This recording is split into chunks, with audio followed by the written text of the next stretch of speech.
इस इंटरव्यू को दिखाने का मकसद ये भी है कि ज्ञानानंद जी महाराज को गीता जी का सबसे बड़ा ज्ञाता ये समाज मानता है। वास्तव में ऐसा है या नहीं, इस इंटरव्यू को सुनने के बाद आपके सारे भ्रम दूर हो जाएंगे। ये धर्मगुरु समाज को सनातन से जोड़ रहे हैं या तोड़ रहे हैं। देखिए ये इंटरव्यू। आजकल हमें सुनने को मिल रहा है कि सनातन धर्म को हमें फॉलो करना चाहिए, तो क्या है आपके अनुसार सनातन धर्म? सनातन एक तो वो है जो सृष्टि के प्रारंभ से चल रहा है। विश्व भर की जितनी विचारधाराएं हैं, जितने सेक्ट्स हैं, जितने मत मतांतर हैं, जितनी भी संप्रदाय हैं, मजहब हैं, वो आप देखेंगे उनका कोई टाइम पीरियड है। कब प्रारंभ हुए कोई टाइम निश्चित होगा, किसके द्वारा शुरू हुए कोई नाम निश्चित होगा, लेकिन विश्व में केवल एक सनातन है जिसके लिए ये नहीं कहा जा सकता कब और किससे। जब से सृष्टि बनी जो तब से प्रारंभ हुआ है वो सनातन है। तो सनातन धर्म और हिंदू धर्म में क्या फर्क है? मतलब मैं ये अपने लिए भी जानना चाहूंगी और दर्शकों के लिए भी। देखो, सनातन और हिंदू वस्तुतः पर्याय हैं। सनातन इसलिए कहा जाता है जो अनादि है, और हिंदुत्व एक विचार है। हिंदुत्व एक विचार है, एक सोच है। वो सोच है जिसमें उदारता है, जिसमें विश्व बंधुत्व है, जिसमें जीवन मूल्यों का सम्मान है, जिसमें आदर्शों का सम्मान है, जिसमें किसी को कष्ट देकर सुख पाने की भावना नहीं है, कष्ट सहकर भी जिसमें सुख देने की भावना है, वो सनातन है, वो हिंदुत्व है। तो पर्याय है, लेकिन एक सोच है उदारता की, एक सोच है सद्भावना की, और एक सोच है मानवीय मूल्यों से लेकर के विश्व बंधुत्व तक की। जी महाराज जी, जैसे मैं गीता का अध्ययन करती हूँ, मैं खुद भी धार्मिकता की तरफ काफी रुचि रखती हूँ, तो मैंने इस अध्याय 4 में पढ़ा था कि ऐसा कोई ज्ञान था जो लुप्त हो गया था और उसको दोबारा जगत में लाने के लिए गीता का ज्ञान लिखा गया था। तो क्या ज्ञान था वो, और क्यों जो उस टाइम पे भक्ति हुई बीच में, क्या वो गलत थी? सबसे पहली बात तो ये बेटे कि गीता का ज्ञान लिखा नहीं गया। जी, बोला गया था, मैं माफी चाहूंगी मैं उसके लिए। हाँ जी, द्वारा उपदेश के रूप में दिया गया था। और दूसरी बात है, जब अर्जुन को कुरुक्षेत्र में भगवान उपदेश दे रहे होते हैं तो वहाँ वो कहते हैं कि बीच में एक समय ऐसा आया, सा काले निहमैता युगो नष्टा परंतप, ये योग की स्थितियां लुप्त हो गई थी। तो ये तो हम सब देखते ही हैं कि सूर्य के प्रकाश के आगे भी कहीं ना कहीं बादल आ जाते हैं, लेकिन फिर समय आता है जब हवाएं चलती हैं, बादल छटते हैं, सूर्य का प्रकाश फिर आगे आ जाता है। तो ऐसे ही समय के साथ साथ कुछ काल ऐसा बीच में रहा जिसमें योग का, ज्ञान का कहीं ना कहीं लोप सा हो गया। जैसे सूर्य बादलों से आच्छादित हो जाता है, तो कई ऐसी परंपराएं आ गई। तो ये बात केवल आज की नहीं है, क्योंकि आज की तो हम देखें तो भक्ति काल बीच में आया, जैसे भक्ति भाव का प्रभाव बढ़ा। लेकिन ये बात जो भगवान कृष्ण कह रहे हैं, इस बात को भी 5160 साल हो चुके हैं। तो ये उससे भी कहीं कहीं पहले की बात है, ये जो लुप्त हुआ और फिर से भगवान अर्जुन को दे रहे हैं। इसमें एक बात और भी आती है कि भगवान कृष्ण ये संकेत करते हैं कि मैं कोई नया उपदेश नहीं दे रहा, मैं वही उपदेश दे रहा हूँ जो सृष्टि के अनादिकाल से चल रहा है, और वही फिर नए रूप में तुझे दे रहा। जी, एक और मैं आपसे पूछना चाहूंगी सवाल कि ऐसा क्या ज्ञान है, ऐसे कौन से मंत्र है जो हमें जाप करने चाहिए जिससे हमारे प्रारब्ध के कर्मों का नाश हो जाएगा? देखो, जब तक जाप की बात है, मंत्र की बात है, ये अपनी अपनी निष्ठा का भाव है। भगवान का नाम जो भी है, अगर श्रद्धा पूर्वक आप ले रहे हैं तो निश्चित है कि वो कल्याण करेगा ही। हाँ, एक ही मंत्र का किया जाए, अगर कहीं से दीक्षित मंत्र है तो उसी का ही करना चाहिए, ये विश्वास रख करके कि उस मंत्र में पूर्ण क्षमता है, उस मंत्र में पूर्ण ऊर्जा है, वो मंत्र मेरा हर स्थिति परिस्थिति में साथी, सहायक, सहारा रक्षक है। ये विश्वास बनाकर मंत्र का जाप करेंगे तो मंत्र कोई भी कल्याण कर सकता है। क्या गीता जी में ऐसा कोई मंत्र मेंशन्ड है कि इस मंत्र का जाप करना चाहिए? देखो गीता जी में ये तो आया है कि भगवान कहते हैं कि यज्ञ नाम जप यज्ञोस्मि, जप को भी भगवान ने यज्ञ कहा है, महामनुस्मर युद्धे च ये कहा है, बार बार कहा है कि मेरा स्मरण करते रहो। लेकिन पर्टिकुलर गीता में ऐसा नहीं है कि इसी नाम का ही स्मरण करो, क्योंकि उसके लिए भगवान ने एक बात इस कही गीता में कि पार्थ, इसके लिए तुम किसी ऐसे तत्वदर्शी गुरु का आश्रय लो, वो तुम्हें तुम्हारी मानसिक स्थिति देख करके तुम्हें ज्ञान का उपदेश देंगे, मंत्र का उपदेश देंगे, फिर उस पथ पर चलो। अर्थात भगवान ने भी गुरु परंपरा का सम्मान किया है। तद्विद्धि प्रणिपातेन परिप्रश्नेन, चौथे अध्याय की बात जो आपने कही, तो ये चौथे अध्याय में ही 34वां श्लोक है, जहाँ भगवान कहते हैं स्मरण तो करो भगवान का, लेकिन किसी तत्वदर्शी गुरु की शरण में रह करके उनसे ज्ञान का मंत्र का उपदेश लेकर। मैं एज अ श्रद्धालु कैसे आइडेंटिफाई करूं कि कौन है तत्वदर्शी साबित? देखो ये केवल कहने से नहीं होता, ये केवल लिखने से भी नहीं होगा कि हम ये लिखेंगे हम तत्वदर्शी के रूप में आए हैं फरीदाबाद, वो केवल कहने ना कहने, और अगर कोई कह के बोल रहा है कि ये न, तो वहाँ विचार करना चाहिए।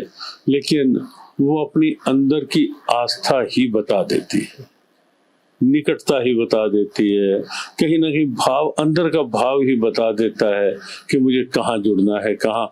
और इसीलिए हम प्राय ये कहते हैं कि कहीं भी जुड़ना है केवल भेड़ चाल के रूप में नहीं, जुड़ना है तो आप अपने अंदर की आवाज देखो। कब जुड़ना चाहिए? जब अंदर से आवाज आ जाए। कहाँ जुड़ना चाहिए? जहाँ से अंदर की आवाज आ जाए और स्वयं को लगने लगे कि ये क्या ठीक है। और ये निश्चित है कि जब अपना भाव अच्छा होता है तो आगे निश्चित वैसा प्रभाव मिल ही जाता है।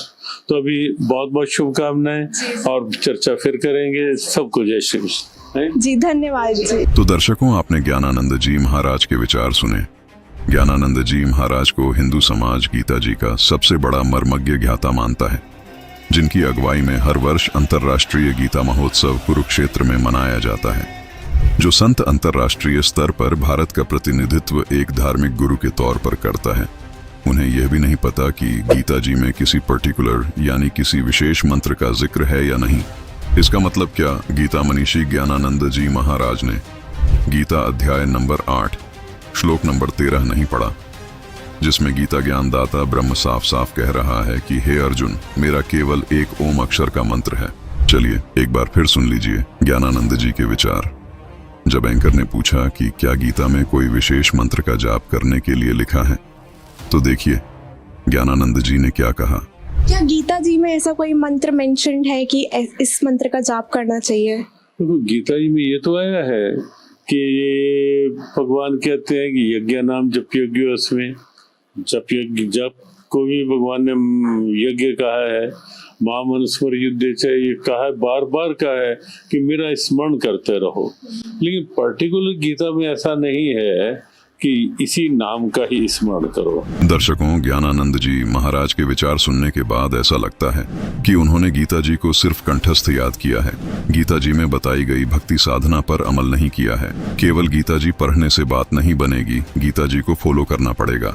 उसमें जो भक्ति विधि लिखी है उसके अनुसार साधना करने से बात बनेगी। ऐसे अज्ञानी धर्म गुरुओं के बारे में परमात्मा की वाणी है कि गीता और भागवत पढ़ें, ये बांचे पुराण 18, जड़ को अंधा पत्ते खिलावे, ये भूले सिरजनहारा।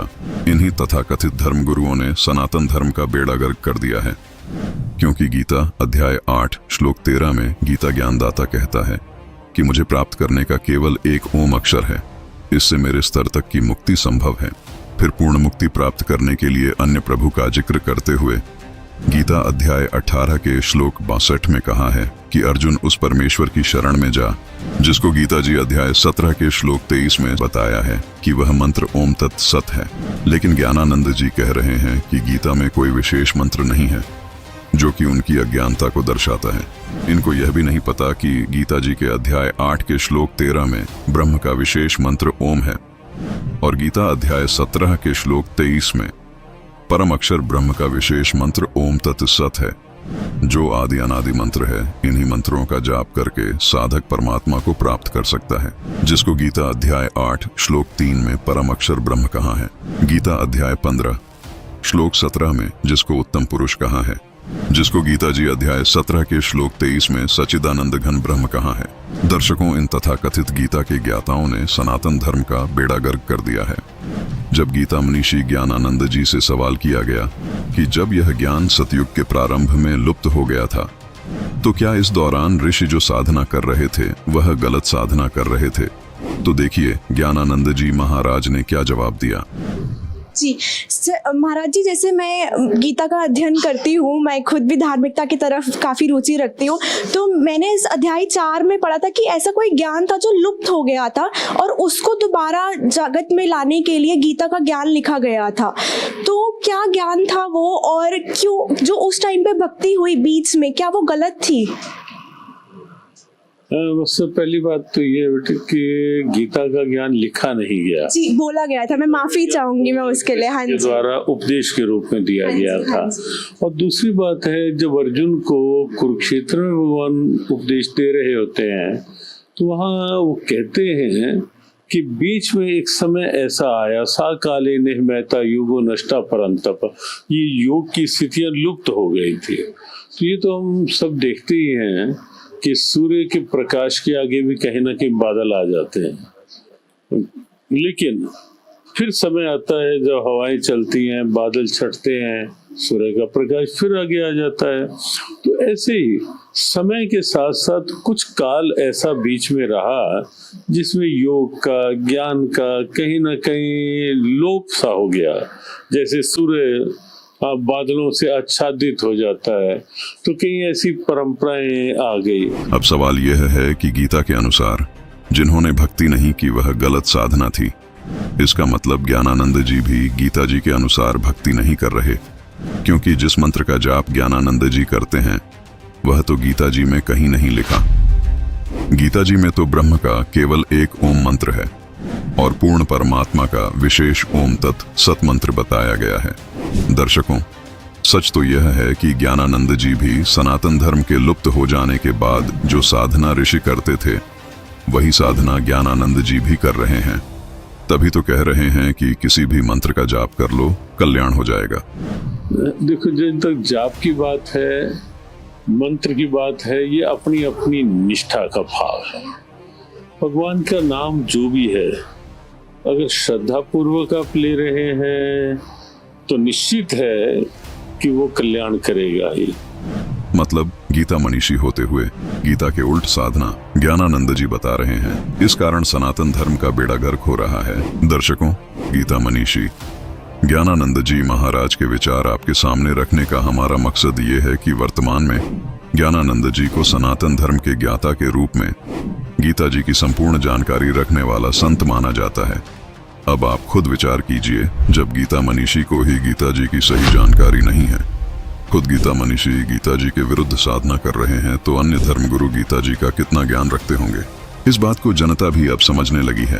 दर्शकों, पवित्र गीता जी एक ऐसा प्रमाणित मीटर है जो सिद्ध करता है कि कौन सच्चा सनातनी है। बहुत से धर्मगुरु सनातनी होने का दम भरते हैं। जब गीता जी के मीटर में हमने ज्ञानानंद जी महाराज को मापा तो पाया कि वो मनमानी साधना कर रहे हैं। उनके मंत्र गीता अध्याय 8 श्लोक 13 से और गीता अध्याय 17 के श्लोक 23 से मेल नहीं खाते। आइए, ज्ञानानंद जी की तरह एक और सुप्रसिद्ध संत है प्रेमानंद जी महाराज। जब मशहूर अभिनेत्री हेमा मालिनी अपने भाई कनन चक्रवर्ती के साथ उनके दर्शन करने के लिए पहुंची तो उन्होंने उनको क्या मंत्र जपने के लिए दिया, देखिए। और हमारे भाई साहब हैं कनन चक्रवर्ती, चेन्नई में रहते हैं, बहुत आपका भक्त हैं।